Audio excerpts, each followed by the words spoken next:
Alexander Albon Ansusinha is a British Thai racing driver who races under the Thai flag.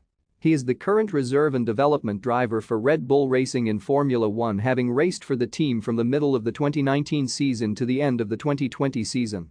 Albon had previously raced in Formula One for Scuderia Toro Rosso throughout the first half of 2019 before being promoted to Red Bull.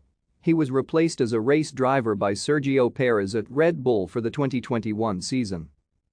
After becoming part of the Red Bull Junior team in 2012, he was promoted to open-wheel cars in the form of a seat with Epic Racing during the 2012 Eurocup Formula Renault 2.0 season, finishing 38th out of 49 in his debut year.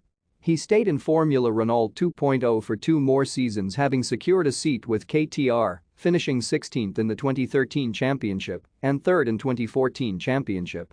In 2015, Albon switched to European Formula 3, finishing 7th overall. A year later, Art signed Albon to race alongside Charles Leclerc in the GP3 series, finishing 2nd in the Drivers' Championship only to his teammate. Thank you for watching. Like and subscribe if you would like to view more of our videos. Have a nice day.